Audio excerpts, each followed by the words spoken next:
The same religion that's capable of hideous acts of destruction can also be capable of moments of healing, of restoration, and of hope. But educate a girl, and you educate her entire family. There is a sun within every person. When that anger sets in, write it. Write the letters, but don't send them. You never want to leave concrete proof of insanity.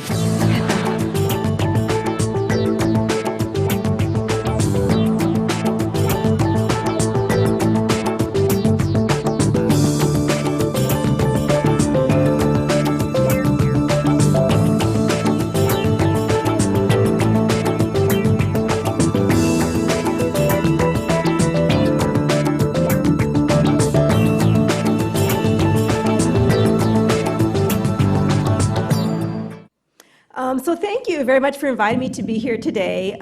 I was doing a reading last night, and I realized that the last time I was in Santa Barbara was I came to a cousin's husband graduated in around 1978. So it has changed a lot since that time. So it's really nice to be back. Before I get into my presentation talking about Latino-Black relations in Los Angeles, I wanted to share a little bit about how I got into this subject and how it fits into a larger research agenda. My interest in Black-Latino relations really began when I was a child. I grew up here in Southern California, and I did not know many African-American people. But I understood very early on that they occupied a subordinated racial position. And I was deeply curious how I, as a Mexican-American, played a role in that. So I wasn't just curious about how the two of us got along or didn't get along, but how we are structured in relationship to each other. Because, of course, we can't understand the racial position of one group in isolation. We only exist in relationship to each other within a particular racial formation. A formative memory that I'll share with you was a family conversation that we had when I was around junior high. This would have been around in the mid-1970s. And we were sitting around the kitchen table, and we were discussing educational attainment, which is always a somewhat fraught subject among Mexican Americans. Anyway, my brother was reporting on a news story that he heard that was discussing Japan's educational attainment. And he was sharing with us that one reason the reporter said that Japan had such high academic achievement was because it was a relatively homogeneous population. They didn't have a lot of languages, racial minorities, and cultural diversity to distract them from the business of academic excellence. And so my Nina, my aunt, she said, "Oh, so they bring us down." I questioned her. Who is the us? Who is the they to which she is referring? It turns out the us was the nation. She was identifying with white Anglo-America. The they were African Americans. So this is really rich. We have here this Mexican American woman whose first language is Spanish and has very modest educational attainment, I might add, as did her children, my cousins. And she believed that the cultural differences of African Americans were responsible for the US's mediocre educational attainment, and not the Mexicans. This was both intriguing and very troubling to me as a young junior high girl who was trying to figure out what race was, what difference was, and how inequality worked here in the United States. I've had many instances like this that led me to pursue my interest in Chicano studies as well as geography and planning, as Clyde laid out. Lately, I've had a very big focus on comparative ethnic studies. And some of the questions that I've been asking, for example, are, what is the relationship of Mexicans to whiteness? What is the relationship of Mexicans to blackness? How have Latinos in the past and the present struggled for equality and justice? And how will Latinos affect the US racial structure, especially in terms of the black-white binary? And how do these processes vary over space and time? So it's within this context that I began this current work looking at the relationships between African Americans and Latinos in Southern California. I want to first acknowledge the contributions of several students that have been instrumental in this research. Nate Sessoms, Lorena Munoz, Krishana Grant, and one of my former graduate students, Dan Hosang, have all been enormously helpful in various kinds of ways. This presentation is based on data we collected between 2002 and 2003, and it's a series of interviews we conducted with African American and Latino residents in Los Angeles and Orange counties. The data is a bit dated now. Basically, I collected it, and then I had 2 kids, so I'm only now getting around to analyzing and writing it up. But while it's a bit dated, I think it still represents a particular historical moment, which is very interesting, and I'm going to discuss that more at the end about what some of those temporal issues are. So what I'm going to do today is first I'm going to talk a little bit about the literature on black-brown relations. Second, I'm going to talk about white supremacy and colorblind ideology.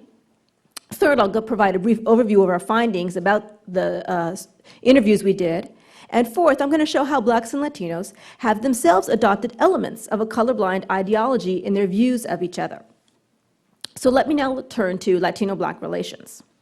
Currently, within ethnic studies, there's a big emphasis on comparative ethnic studies, especially among people of color, as Clyde suggested in his introduction. The relationships between Latinos and African Americans, I would argue, are currently, I think, attracting the most attention. We see headlines every day like, will Latinos support a black candidate? Will they vote for Obama? We see headlines like this, the black-brown divide. I don't know if you've heard about this particular kinds of, there's some gang members from, I think, Florencia 13 have been charged with hate crimes against African Americans in Los Angeles, which have attracted tremendous headlines attention. And next one, this is my personal favorite. LAPD officer, the hate. I've never experienced anything like this. Nobody should be run out of their neighborhood. And they're talking about African Americans in response to Latino, thugs in their neighborhoods. Like our hate is any different from anybody else's hate, right? So these are some of the things that we see going on. And I think there's several reasons for this growing attention to black and brown relations. First, of course, is simply demographic. The 2000 census announced that Latinos surpassed African Americans as the largest racial minority in the United States. And this, of course, has tremendous implications for racial politics.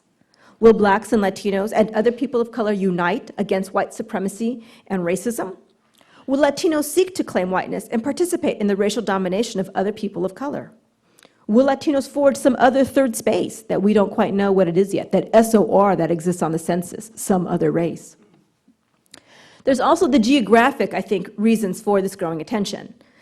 Latinos and African Americans are living in closer proximity than ever before on multiple scales.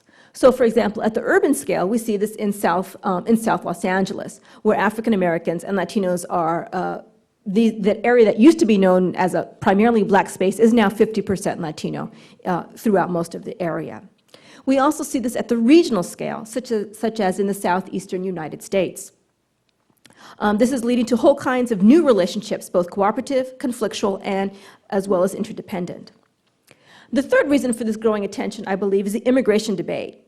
As anti-immigrant, i.e. anti-Latino, sentiment has resurged, African Americans are participating like never before. Anti-immigrant activists want black support for a whole variety of reasons, which I'll talk about a little bit down the line. As an ethnic studies scholar, I've always hoped that Latinos and African Americans, or at least segments of those populations, would manage to work together and form some kinds of coalitions and levels of solidarity. I know in my own activism, I have worked towards this goal. But in fact, the scholarship on this question is rather mixed. Tacho Mendiola, I think, was the first to really begin systematically studying Black-Latino relations in his work in Houston, Texas. Since then, I think there's been a growing body of work that's just begun to excavate these very, very complex and deep set of interrelationships between these two communities of color. And we're just really, as Clyde suggested, we're just hitting the tip of the iceberg. There's so much we don't know that has yet to be worked out. But what we do know so far, I think there's generally two schools of thought on the question of Black-Latino relations. There is the competition antagonism school and then the cooperation school of thought. The first one, competition and antagonism, emphasizes that blacks and Latinos, as two working class and racially subordinated populations, compete with each other for limited resources. This is just basically the idea of the zero-sum game, right? They fight for jobs, housing, educational resources, turf, political power, whether that be in the streets or in the prisons. In addition, Paula McLean and her colleagues at Duke University have found that Latinos have fairly hostile attitudes towards blacks in the South and are more apt to identify with whites. However, other research has found that Latinos in the South experience more discrimination from blacks than whites, which may explain some of McLean's findings. In any event, there is clear evidence that Latinos and African Americans do compete for some things. and that there is some hostility between certain segments of the population at the very least. I think we need only consider Nick Vaca's recent book, The Presumed Alliance. How many people have read that book in this audience? No one? Don't bother, no. I actually think it's a really important book because what it does, it kind of lays out, I think, in a very problematic way about how some of these relationships are being conceptualized. And I think basically the position and tone of the book is written from a Chicano perspective, like basically black people move over, here we are, demographic determinism, we have the numbers and we're taking over, and these are all the ways in which we have kind of, contributed to the civil rights movement kind of thing. So I think it's a really kind of hostile kind of tone that he takes, which does little to, I think, move us towards greater levels of understanding and cooperation between these two populations. The other school of thought, of course, is cooperation. And blacks and Latinos do have a long history and have shown themselves able to cooperate on numerous occasions. There's less evidence of this, but it certainly does exist. There's a growing body of literature that documents coalitions, alliances, and solidarity work between the two groups. There have been historical moments of cooperation, such as, for example, between the Black Panthers, the Brown Berets, and the Young Lords.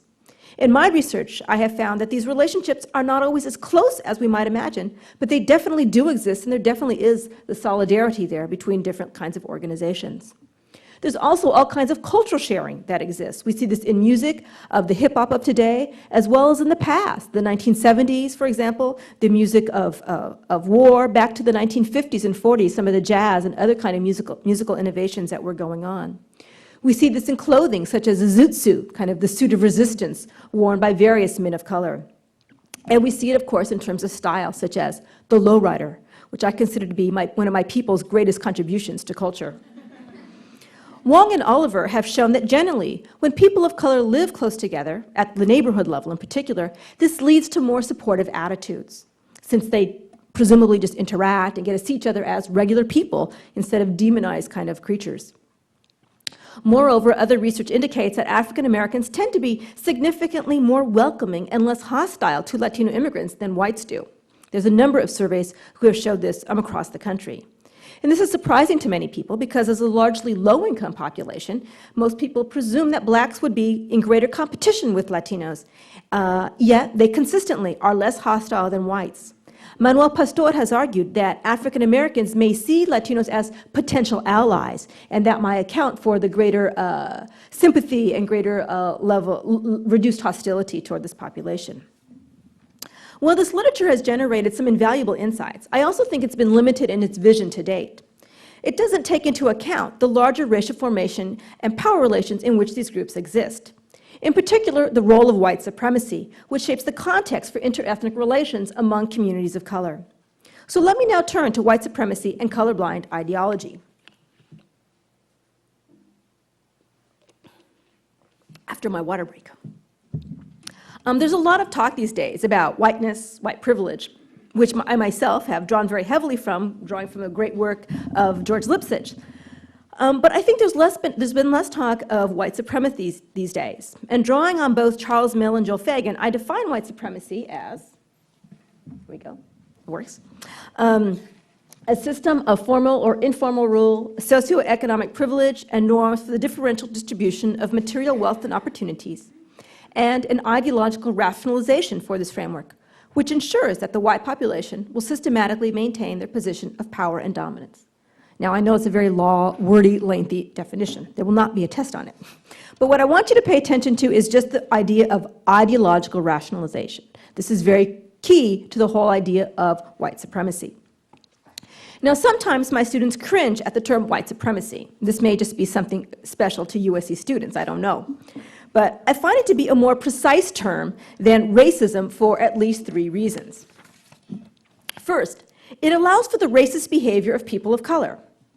Any person can be prejudiced and potentially racist depending upon the power relations in which they are embedded. But white supremacy recalls the larger power dynamics and context in which they're located. There are no such things as random acts of racism. There's a logic. They're part of a larger structure that we need to pay attention to. For example, recently there's been, well, I should say the last couple of years, there's been a growing attention to the role of Latinos in hate crimes across LA County.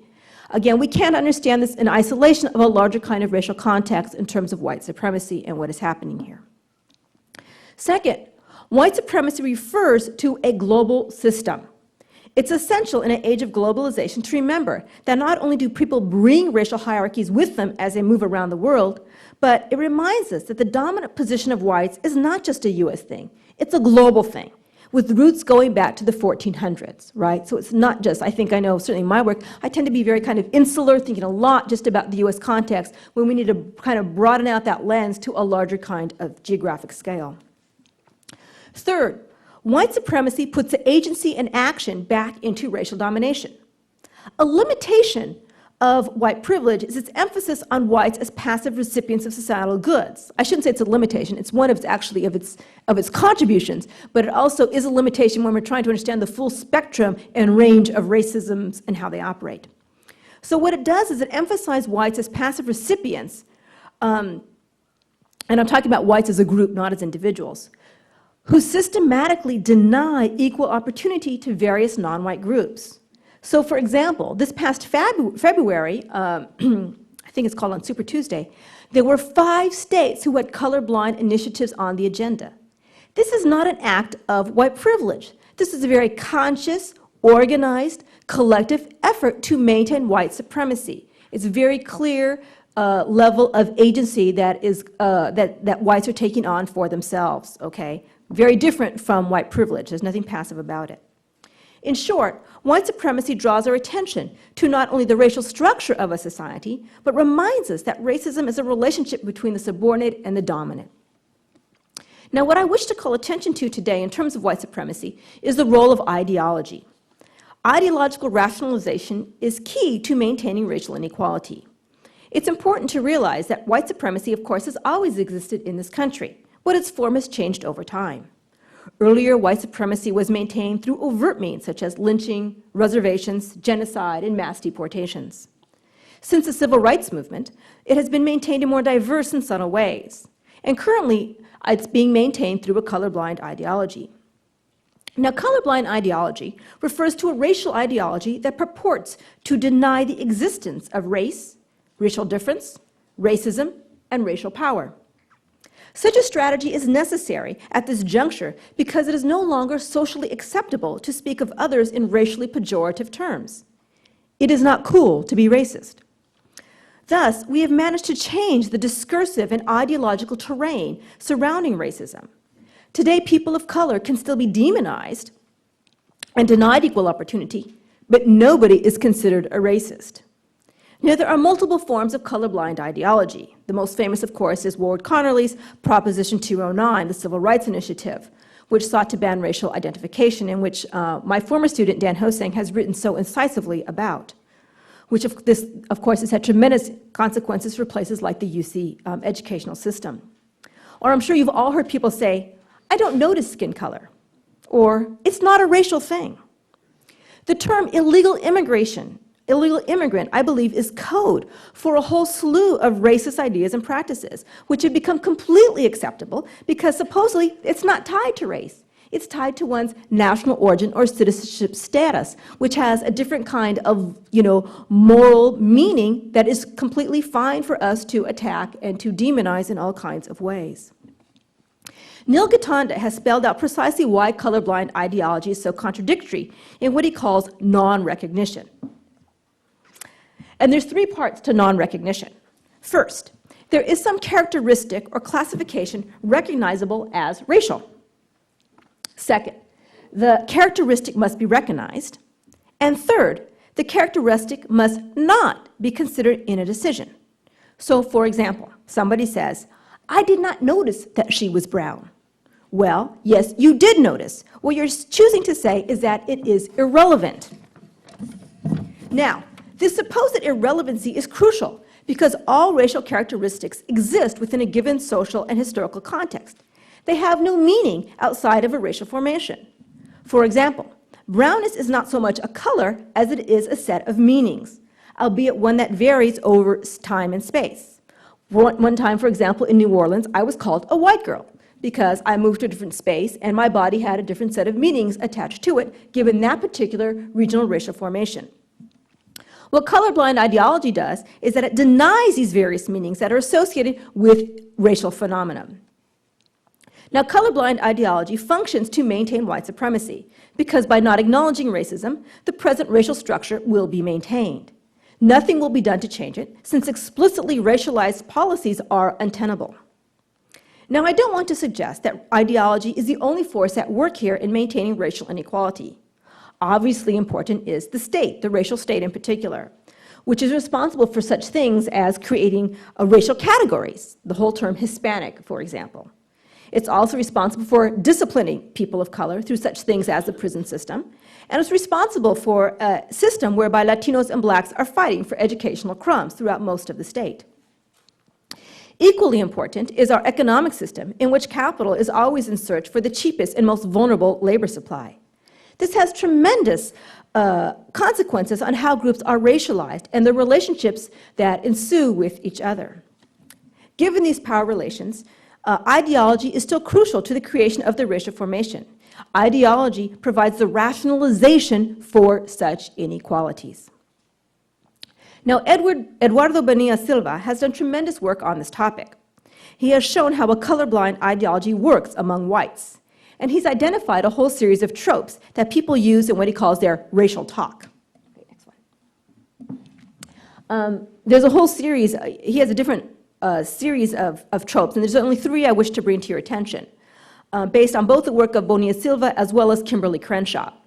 The first is the biologization of culture, or just the idea of cultural racism. And this simply, of course, is the idea that racial inequality is not a function of biology, but is more a function of culture. Second, there's the minimization of racism.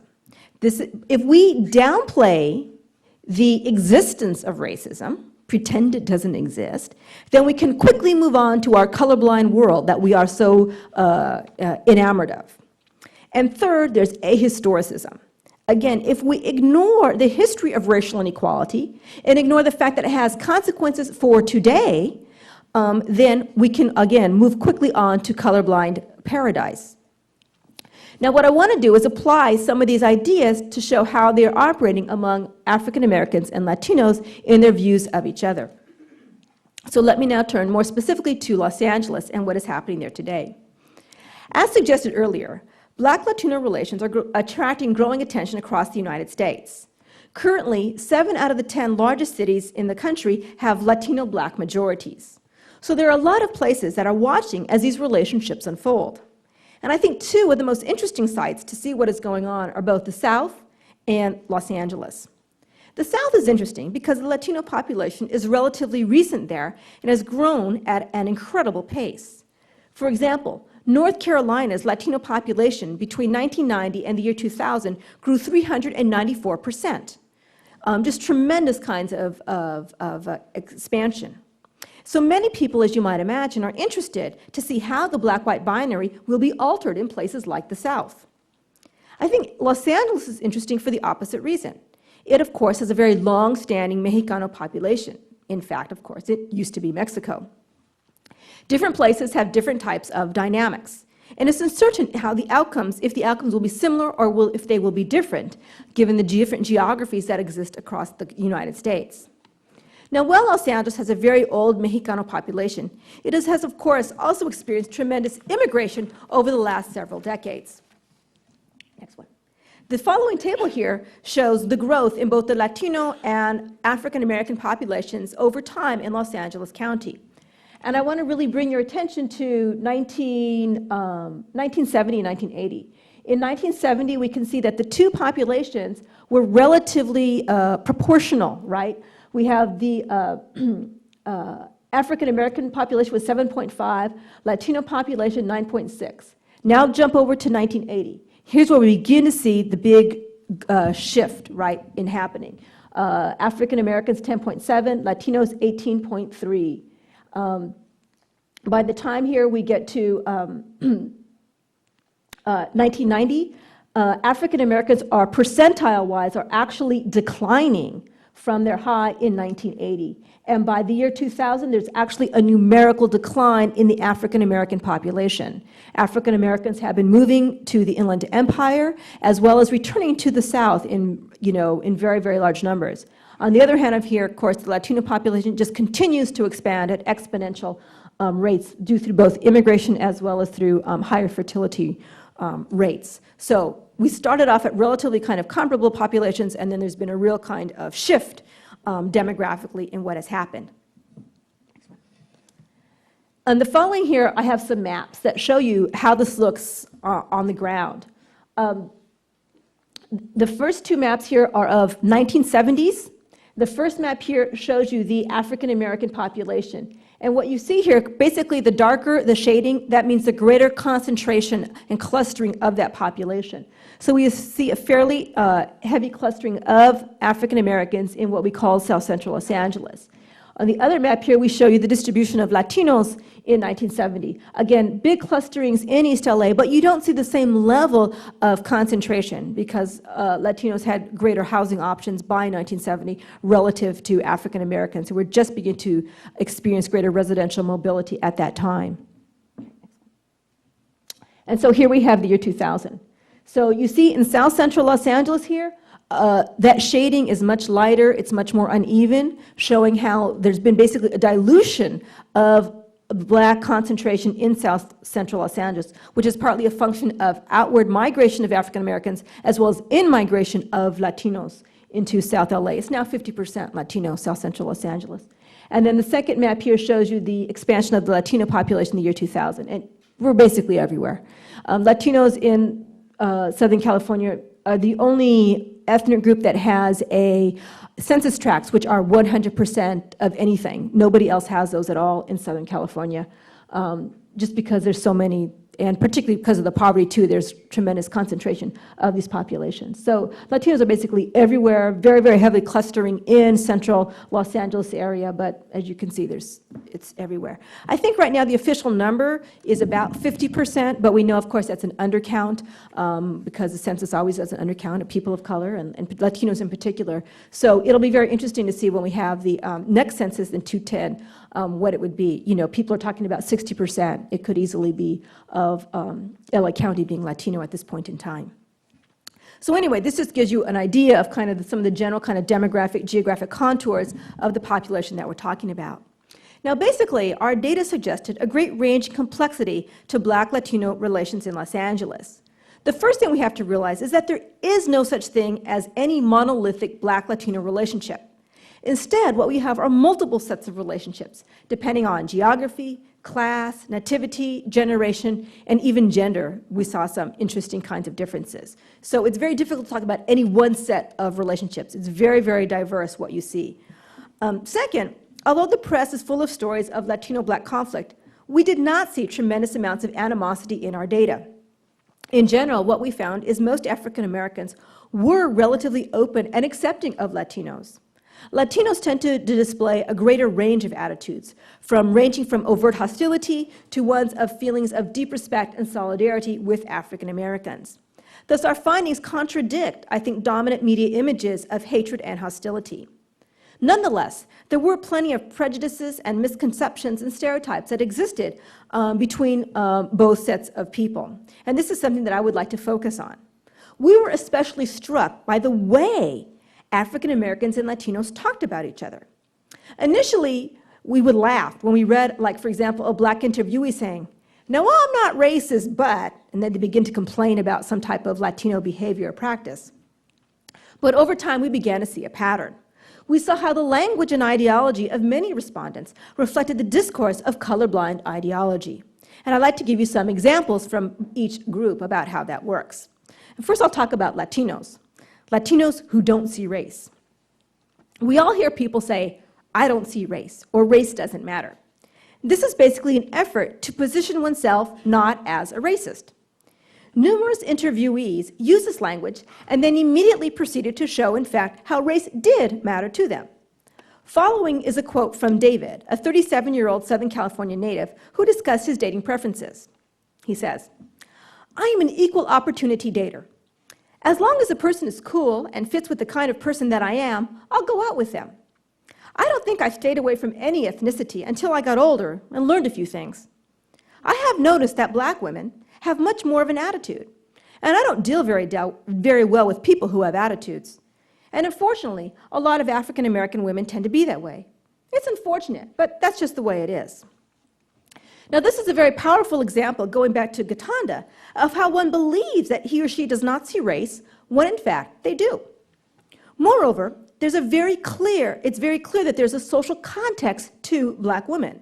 There are a whole set of meanings associated with the black female body. It's not simply a biological category that we're talking about. These social meanings result from centuries of racial and gender struggle. Finally, we must point out how David's rejection of black women's attitude is also rejection of any challenge to male authority, and how the two work together in this particular moment. What is also silent in this whole quote is the role of the submissive Latina, right, who might be more to David's liking. In this way, patriarchy is maintained through a racial discourse. And I think this is one of the most insidious aspects of colorblind ideology, the absolute denial. I think David was completely honest and believed he was speaking the truth when he said what he said. He just was completely unaware because the denial is so deep. A number of immigrants compared themselves to African Americans. We've all heard of the immigrant bootstrap narratives. We've heard these stories from white ethnic immigrants for years, and now we're beginning to hear them from Latino immigrants.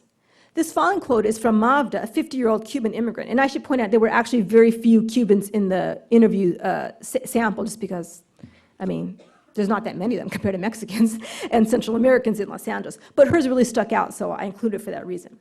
She says, "Blacks live in poverty if they want to live in poverty. I always look to the Cuban community, for instance.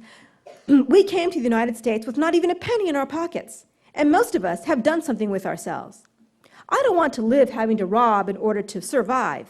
There's work in the United States if you want to work." Now, there's several points here. First, she posits Cubans and African Americans as comparable populations.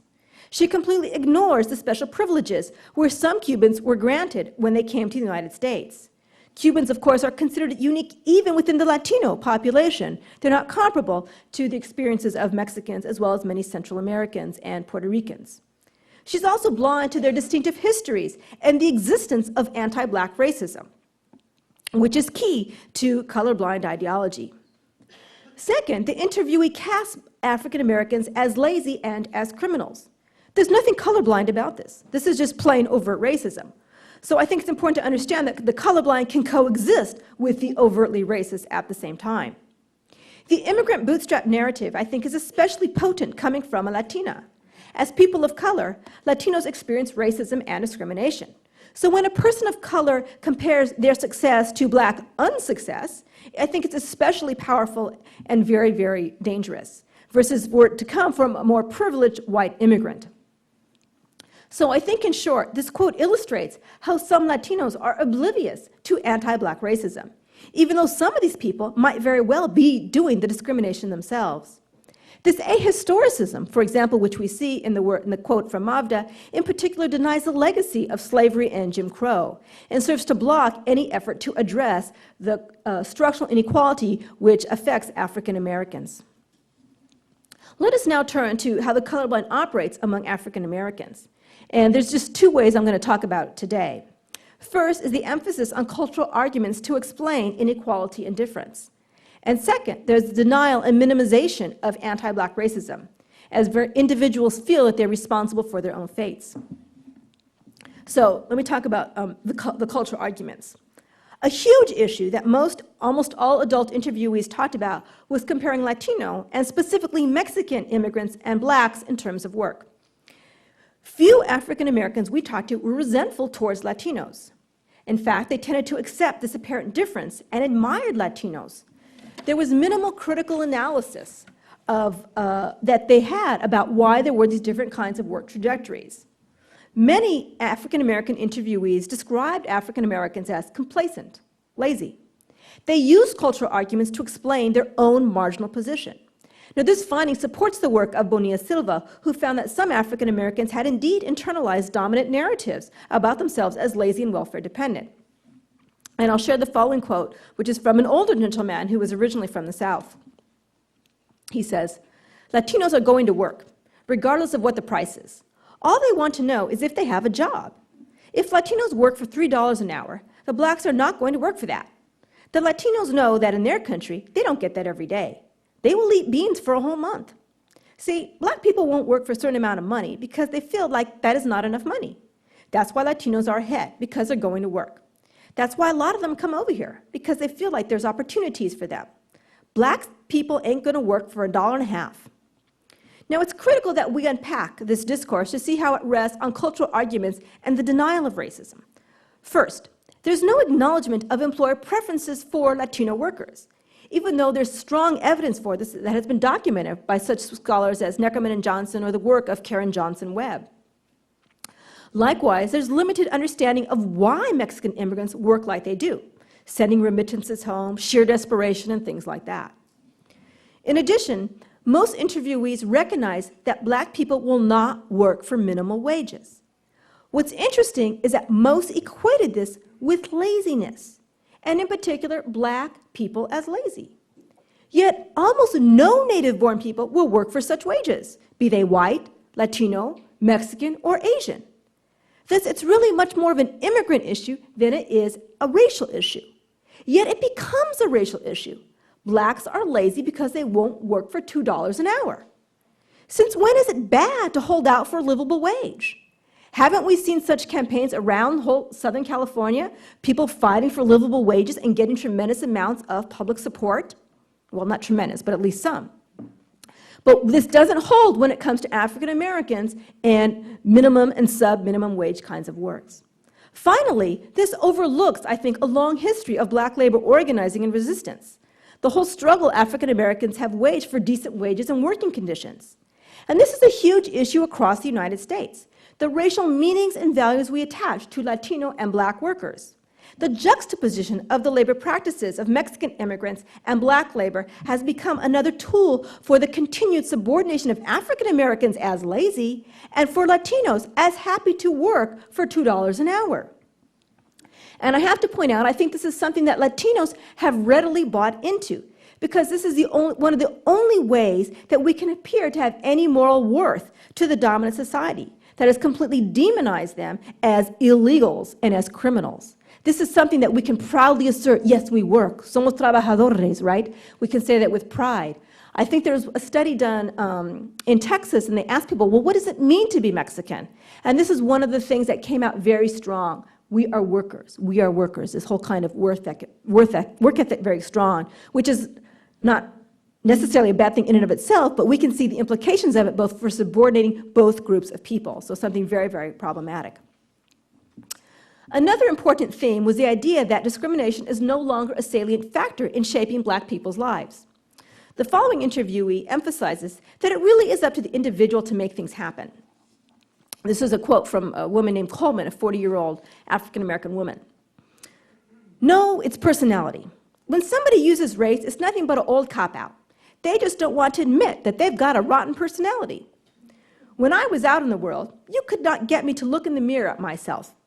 I got this sponsor who got me to look in the mirror and love myself. I just couldn't do it. I'll use that old jargon, it's the white man keeping me down, or it's the Mexican taking all the jobs. That was a lie. It was I. Once I realized that, I was able to get it together. Once I realized that, I was set free. The reason why racism was such a big thing in the South was because they knew we were more. They knew we were intelligent. They knew we had to strive harder to know more. That's what I believe. But now, we use it as a scapegoat. Thus, to an amazing degree, African Americans, people every day on the street, have bought into notions of meritocracy and colorblind ideology. Few of them are arguing for the existence of structural racism, despite tremendous evidence to the contrary. They themselves do not wish to appear to be prejudiced. They have absorbed the lesson that the political space does not exist to discuss structural racism and white supremacy. It's all about the individual. And this is partly a result, of course, of a post-civil rights discourse which has eviscerated any kind of anti-racist agenda. What I'd like to conclude with an update. Since this data was collected, there's been a huge increase in anti-immigrant sentiment, yet again. including unprecedented Black participation in these debates. We have Ted Hayes, who has joined the Minutemen and formed the Atticus Crispus Brigade. He's proclaimed that illegal immigration is the greatest threat to Blacks since slavery. There's FAIR, the Federation for American Immigration Reform, who funded an organization called Choose Black America as a Black anti-immigrant group. In addition, there's been a whole series of urban forums in LA since starting in 2005. Initially, they were a venue to discuss Black-Latino relations. Then they became venues for Blacks to discuss illegal immigration. Then they became a venue for Blacks to complain about all things Latino. So I think there's several things that are going on here that can explain some of these changes. First, the media has really grabbed onto this issue. The media, as you know, plays a powerful role in shaping our consciousness. The media informs us of what is going on, but also tells us how significant an event or issue is. One of my graduate students, Krishana Grant, did a study of how the Los Angeles Times represented Black-Latino relations over a 10-year period of time. She found that 76% of all the news stories were negative in the LA Times. So it's very powerful the way the media is picking up on and casting this issue. We have to ask ourselves, what kind of work is it doing? What is the purpose of these representations?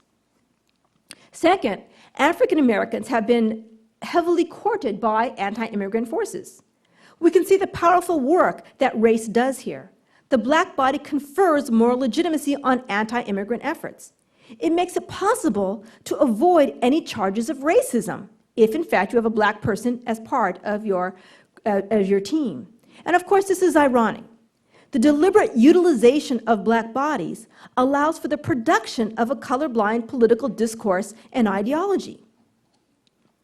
Third, we have to acknowledge that there are legitimate set of grievances on the part of African Americans in regards to Latino immigration. How could there not be, given the kind of rapid levels of which it has occurring, which has affected their communities in so many ways? People talk mostly about jobs, but in fact, that's not what we found. What people talked much more about was space, was landscape, the neighborhood, the way it's changing, the way it looks, the predominance of the Spanish language, their inability to get particular kinds of foods or services that they might have been more accustomed to and are an important part of their Black identity and culture.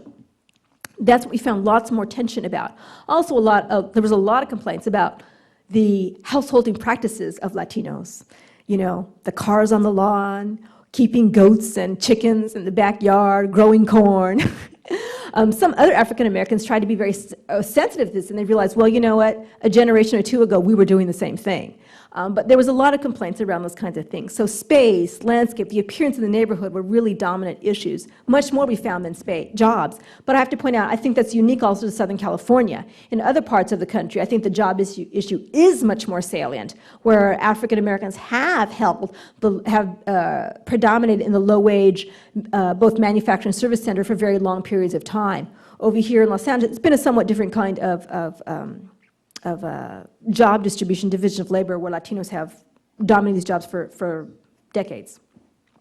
So what we have is a rapidly changing political landscape, and only time will tell what will happen. But there are several things what we can do. As trite as this sounds, I never thought I'd really be saying this, there's a desperate need for multicultural education at all grade levels. The knowledge that each group had of each other was really extremely disturbing. We encountered African Americans, for example, who did not know that Los Angeles was once a Mexican city. In their mind, all Latinos were illegal immigrants.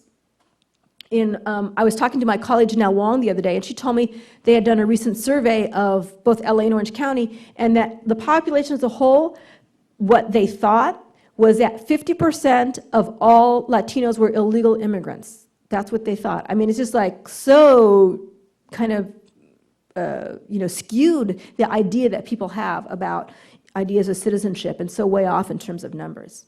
Latino immigrants in particular also there were real issues here in terms of the primary source of knowledge that they had of African Americans was US media that was shown in their home countries. People talked about their images and ideas, knowledge they had of African Americans comes from TV shows, in particular US movies broadcast in Latin America. And of course, there's only two images you get, lazy and criminal. that US media was showing of African Americans. And so you have people then coming from Latin America who've had no relationships, no engagement at all with African Americans, and they come here, and these are the ideas they have because of the media they've seen in their home countries. So there's this tremendous need for some very basic kinds of history and education, starting with, as I see it, kindergarten between these two populations. The only exception to that we did find was Chicanos, US-born people of Mexicanos. And because that's what they went through this US school system, and if you go through the US school system, you cannot escape learning something, however small and trivial, about African Americans. You will learn about Martin Luther King, you will learn about the civil rights movement in maybe very watered down forms, but there is that knowledge that they had, so they kind of stood out from the rest of the other respondents. The other need that we have is for serious political and community organizing. I have been fortunate to have been part of various multiracial organizing campaigns, both on my campus as well as in the larger community.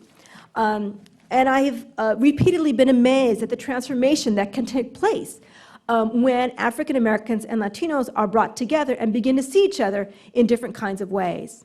I'm not talking about bringing these groups together in a feel-good kind of way to celebrate, our shared food and music, but engaging in serious dialogue and political education. We need to realize our similarities, our differences, why they are, and why they seem at times to be at odds with each other.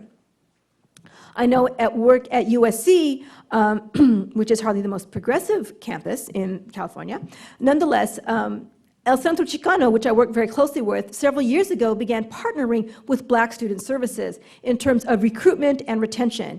And it's been really quite exciting to see. What they realized is that they were facing the same kinds of, particularly among first-generation college students, they were facing the same kinds of issues in terms of recruiting, in terms of what they call the yield. It's a really kind of nasty term. But, getting those applicants to actually show up on campus as bona fide students. And so they began putting their work together. So we have like weekends where we bring students together, we have family days, this kind of stuff. And what's been beautiful to see is how you bring the students in at the level of recruits, and then those relationships exist all the way through, throughout their entire time at USC. So there's lots of great interaction between like MECHA, Latino Student Assembly, Black Student Union, and things like that. So that's really been one area I think that has shown some great promise. At the community level, of course, there's a whole series of very real material issues that people can unite around as a base of coalition building. Poor schools, housing, police abuse, criminalization, both in prisons as well as immigration these days, environmental justice, transit racism, the list can go on and on. So when we look at these populations, even though there are lots of points of tension and difference, we know materially there are potential points of commonality where people can unite and come together. What's required is that very serious kinds of political consciousness and organist raising to get people to see themselves on the same page. And of course, not everybody will see themselves on the same page. I have been part of some organizing campaigns when, for example, people talked about, all right, we're going to have Latinos with us, then we need to have translation. And there have been some African Americans who have said, okay, that's it, I'm not going to be part of that, I'm going to walk out. I'm happy to say those were a distinct minority, and most always stuck around and said, yeah, let's go through this process together, let's work it out, let's try to communicate as equals. But there were some that will not participate in this, and that's the way it's going to be, but that need not hinder the work of many others. And finally, I think that a project that we all need to be engaged in, particularly white people, is challenging white supremacy, because this shapes the context under which Black and Latino relations are unfolding. And this is something that I think all of us, but especially, again, I think I will argue on a shaky ground that white people have, I think, greater efficacy in challenging the question of white supremacy simply because they have greater access. And what I understand, white people are more likely to be more honest with other white people, sharing their thoughts about race and racism. It's essential that we begin contesting colorblind ideology so we can put the existence of racism back on the table and we can begin countering it politically as well as in our own minds. So thank you very much.